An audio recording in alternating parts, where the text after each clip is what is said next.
Praise the Lord again. Hallelujah. It is a privilege and a blessing to be in the house of God. Yes, it is. One more time. Yeah. Or as the young little bitty boy say, one more again. Mm. I just thank and praise God for being here in the presence of my brothers and sisters in Christ.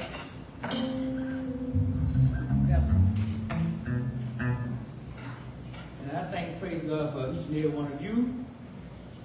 For this is the day that the Lord has made. Yes, yes. We shall rejoice and be Lord. glad in it. Thank you. Thank you. Because we are alive. And God is the Oh, only bless your wise, name. true, Yeah, and Lord. living God. Thank you, Lord. And we can praise. You are not worshiping Allah. Or we are not worshiping false God. Uh-huh. But we worship the true and living God. True and living The God. only God. Yeah, The yeah. only righteous God. Oh, yeah. Amen, amen, amen. Hallelujah. Let's also take you to the book of Romans. Mm. Uh-huh. It's a very familiar chapter. Yes. And we know the word of God is not new. Come on now. But then again, it is new. Mix it In up other now. words, we have read it over and over again. You know what it says we think. But sometimes the word of God can go deep. Yeah, Lord. If you can get something else out of it. Uh-huh. I mean, how many times you read the scripture? You get something new out of it. Every time you read it. Amen. Amen. Okay, we turn to the book of Romans. And before I get started, I just like to thank Pastor and his companion. I thank and praise God for you all. You all are blessed. It was a good blessing. In more than one way to our family, and I thank and praise God for that. But God knows what it is. Hallelujah. But I just thank and praise God. And I heard Mother Pastor was talking about Sister Marie. One day I think it was week before last. I was at work and the phone rang and I looked at it and Marie's name was on there. She said, "Hey, you called me?" I said, "No, I didn't call you." "Well, your name on my phone. They did call me." I said, "No, I think I know what happened. So sometimes I be going through numbers on my phone. Sometimes then if I put my phone down, if I bump it, the dial it Ain't on. that done that? And she was talking so good and everything. I said, "Yeah, you did call me." I said, "No, I didn't call you." But anyway, I think I'm pretty glad that how God blessing her. Yeah. How God blessing her and everything, that God strengthening her, everything. I said, "Are we gonna let me know when you get to come to church now? I'll pick you up." She said, "All right, okay. And I just think and praise God for her having her mind, God has blessed her mind and her body and everything. Thank you, Lord. And on, I usually have a physical. I get a physical every year. And it was last month. Which month? April, May? Yeah, we ended last month, yeah. And I went to get the physical and it came back and I went to see the result. And the doctor said that, well, you don't use physical like they used to back in the old days. I mean, they go with the whole thing, but now they insurance don't want to pay for so much stuff nowadays. But anyway, she did all my blood work, came back, and she said, you had pretty good blood work. And she said, your cholesterol, your bad and your good cholesterol, all of it was good. Overall, said it was good, real good. Then I said, well, I need some more junk then. I said to myself, I didn't tell her that though. But anyway, I think, then I was asking her about your A1C. I've been hearing people talk about the A1C. I said, what is your A1C? I didn't know what it was, really. And she said, I said, you ain't got nothing to worry about that because there's people who got diabetes. I didn't know that. I heard on TV about the A1C, all that stuff like that. She said, you ain't diabetic, but I said, what your sugar was 84. I said, 84, but is that good? She said, yeah, that's real good.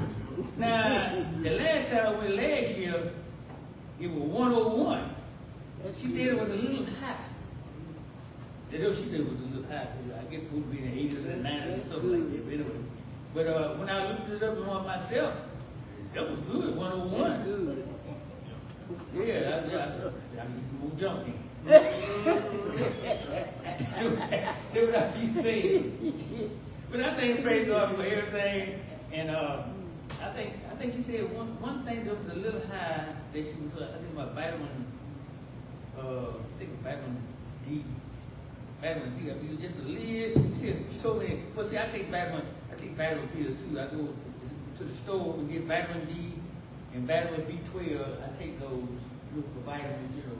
And I think I was taking just a little bit too many milligrams. She told me to just slow down on one. I think vitamin D. But overall, everything was good. And I think I praise God for good blood work and my blood pressure was good. Amen. That's a big praise God for that. And I thank God for all things. Because what was God, you know, it wouldn't be. That's right, brother. And I know I have to do some part too, you know. Let's say you can overdo the thing yourself and kind of like tie God's hand, so to speak, you know, by doing stuff that you get to be doing. That's true. You're right, mother. You need to know, John. Yeah. Amen. Okay, I'm going to teach you the book of Romans. I'm starting at the 6th chapter. 6th chapter. It says, in verse, well, I'm probably going to be reading, I might read the whole 6th chapter. It ain't long, but I might just skip it through it anyway. It's sort of like self-explaining itself anyway, but you know that we need more of the Word of God. Then it says here, what shall we say then? Paul here talking, you know, Paul written, and in verse, in chapter 7 of the book of Romans, it discusses the continuous struggle believers have with sin. But in chapter 8 of the book of Romans, it describes how we can have victory over sin. What I'm talking about today in the 6th chapter, where it explains that believers are free from sin control. See, we are free from sin control. Sin do not anymore supposed to be controlling you. Amen. This was chapter 6 is talking about. And I believe what God said. Amen. But sometimes we let sin control us. That's right. Even though after we don't get saved and born again, we still go dilly-dally in something we don't supposed to be doing. Sin. Okay, you say, what shall we say then? Shall we continue in sin that grace may abound? After you talked about this morning.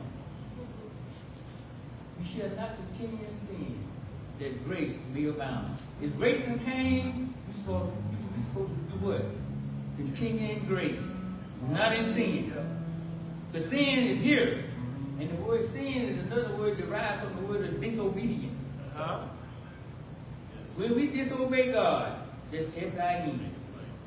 Sin. That was the word sin really derived from. This want to know is disobedience. And the first man that Pastor talked about today, y'all should have been in Sunday school, about how Adam disobeyed God. Yeah. And sin crept into the world. Uh-huh. And messed up all down through mankind. My God. Disobedient. It says, verse 2, God forbid, how shall we that are dead to sin live any longer therein? How can we who is dead to sin live any longer therein? We should not have no kind of desire for sin. But you are what? Dead. You're dead to sin. If a dead man was laying in the coffin of man, I went up there and slapped it. Would he feel it? No. Why? He dead. It's the same way we're supposed to be in having the desire to sin. You're not supposed to have the desire. You're not supposed to have the wanting to sin because you are dead to it. You're supposed to be dead to it. That's what the Word of God says. Third verse. Say, know ye not that so many of us as was baptized into Jesus Christ was baptized into his death. Therefore, we are buried with him by baptism into death. That like as Christ was raised up from the dead by the glory of the Father, even so we also shall walk in the newness of life. Hallelujah. When you get baptized in water, after you have done repented and ask God to come into your life, then you get baptized in water. It is a symbolic act of being what? Buried with Jesus. And when you come up out of that water, you're supposed to be what? Newness of life. You're supposed to be a new creature. Hallelujah. You're supposed to be done. It's a symbol of resurrection, just like Jesus did when he came up out of the water. Hallelujah. Resurrection of life. That's what it's supposed to be. It says, for if we have been planted together in the likeness of his death, we shall be also in the likeness of his resurrection. Knowing this, that our old man is crucified with him, that the body of sin might be destroyed, that henceforth we should not serve sin. We ain't got no business serving sin no more, y'all. Amen. Didn't the word of God say that right there? Amen. We're not, now, I'm not saying evil thoughts ain't gonna come to you or whatnot, but you're not supposed to practice it. I think I heard Sister Mother Beebe say that this morning. We're not supposed to practice it. You're not supposed to have a desire to practice it. When people practice something, that means they're practicing it to be good at it. My God. When a football player go out for practice, he want to be good at what he what? Do. And then as sinners practice sin, they do it willingly because they want to be good at it. My God. Why can't you be good at being righteous and want to be right? Practice that. Yes. It said, for he that is dead is freed from sin. Now, my subject is born to be free. Well, That is after you done gave your life to Christ, you be born again, right? So you're born to be free, okay? Now, if we be dead, 8 verse say, with Christ, we believe that we shall also live with him. amen. Knowing that Christ being raised from the dead dies no more. He ain't gonna die no more, y'all. Hallelujah. It's all over. Thank you, Lord. See, death has no more dominion over him. Huh? And because why the death had dominion, because he took all death on for who? All mankind. Thank you, Lord. That we might not have to die spiritually. That's why spiritually death here now.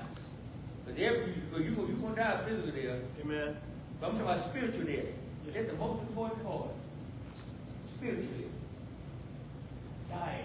Or spiritually being alive. God wants us to be spiritually alive. Okay. For in that he died into sin once. But in that he liveth unto who, y'all? God.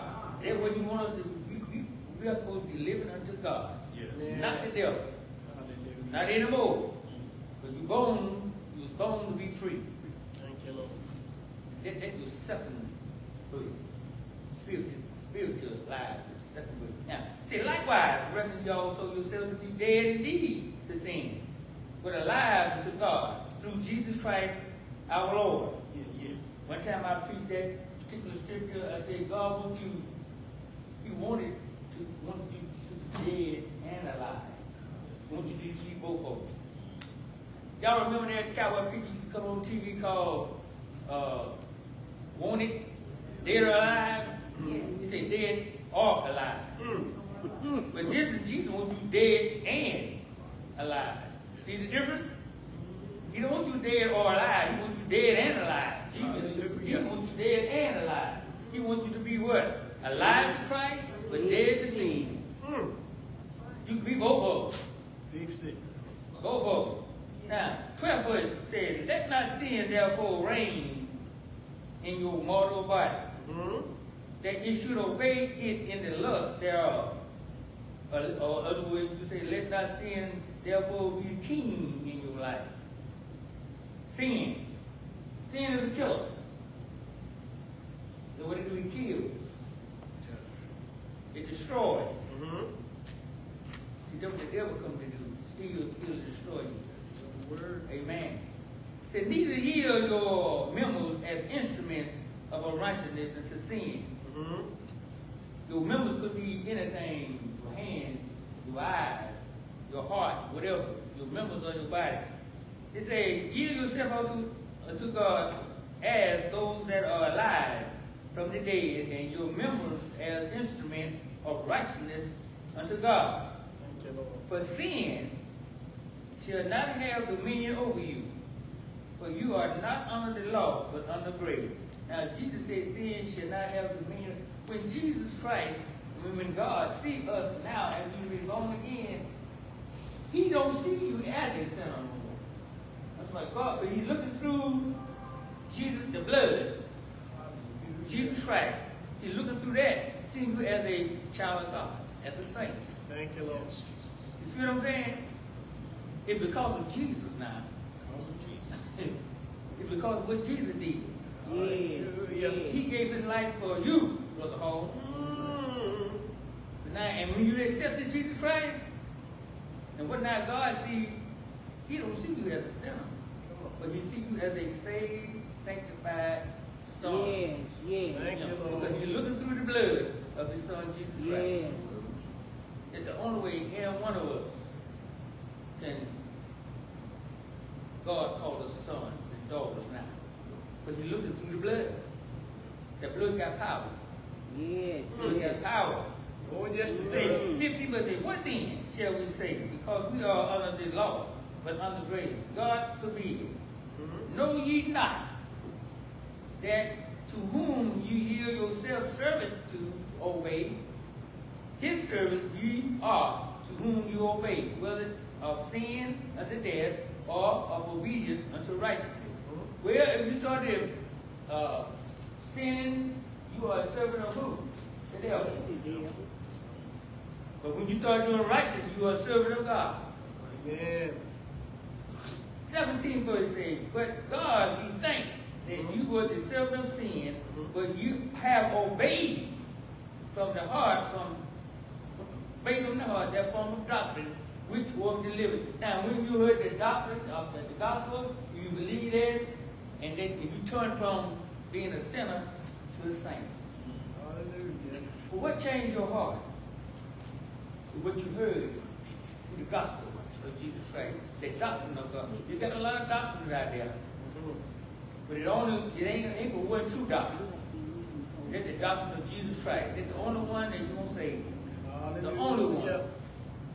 I heard one minister say that it's more than one way to get to God.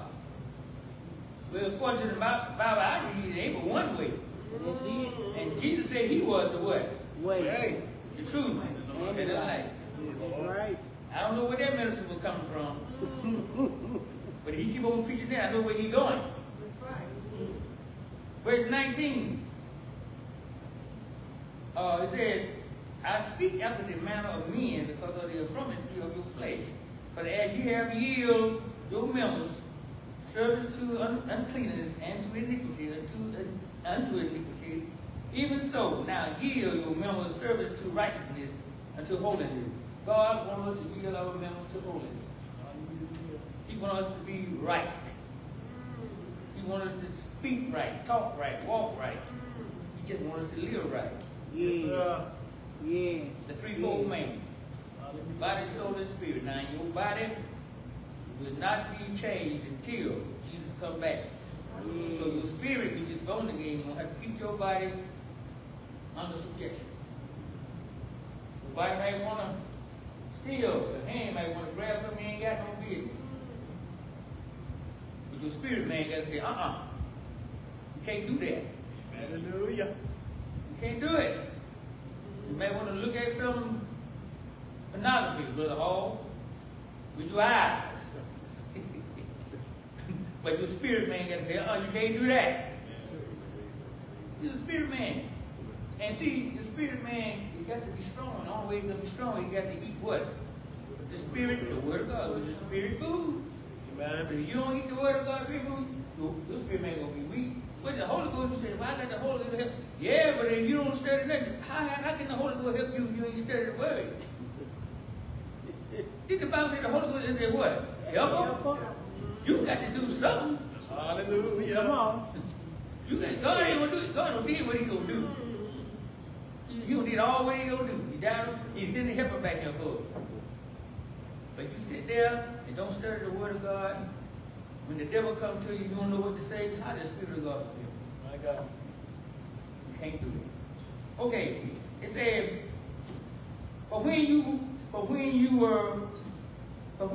ye were the servants, and you were free from righteousness, and we were. What fruit had you then in those things whereof you are now ashamed? For the end of those things is what? Yes. Death. But now, being made free from sin, and you made free from sin, the word of God saying it there, and become servant to God, you're a servant of God, you have your fruit unto holiness, and the end, everlasting life. That's the end, y'all. An everlasting life in holiness. I didn't say a whole mess. I said holiness. Holiness. That's what God wants to be, live in holy. Yeah, Lord. He said, be ye holy, for I am holy. That's his word. He came for us to have a right, clean life and live it. Yeah. You can't say that God don't want you to do it. It's written in the chapter here. It said that we can live free from sin. If you allow Jesus Christ to come into your life, accept him as your personal Savior, you got power.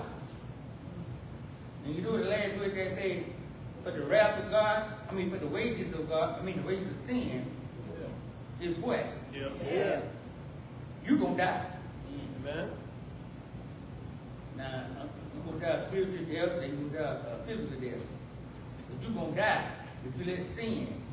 But the wages of sin is death. Amen. Get the payback. That's what you pay. I did good for you. And the wages I get for what I work at the end of 2 weeks, I get paid for that. They ain't never did not pay me for that. What you work for, you gonna get paid. You gonna get paid. And with the wages of sin, if you was out there sinning, you will get paid for it. It's coming. It's as sure as you're born. But it said, but the gift of God is how many lives? Eternal life. Through Jesus Christ. It's who is through though. It's through Jesus Christ. Yeah, Lord. It didn't say it through you. Huh? It said through Jesus. Like I said, when God see you, He's looking through the blood that Jesus shed for you. He see that you are worthy to have every eternal life. Thank you, Lord. I'm so glad that Jesus did it, that God did it. Yeah. Hallelujah. The lost cause. Not a lost cause, but a lost ball. And high cut. And Hallelujah. I done been in the cut field. That cut can get pretty tall. We throw a ball over there, it'll be hard to find. I know what I'm talking about. But God is so good. Yes, he is. Yes. So good. So good. And just like my pastor was talking this morning about Adam and Eve. Yeah, Adam and Eve. How Adam, the blame, one blamed the other, and the blame went to the other, and the blame went to the other. But God really blamed who? Adam. Adam. But he the one who talked to Adam. He didn't talk to that woman. And he didn't talk to that snake. My Or God. the serpent. He talked to Adam. Hallelujah. Ain't that good? Good. It's good. It's good to be married. Amen. To be married. Adam had his wife. Eve had her husband. But who the snake had? Nobody. But if you got a husband, good. If you got a wife, good. But if you ain't got nobody, you might be a snake. Think about it. Back in the hand of the child. Hallelujah. Glory. Hallelujah. Thank you, praise God.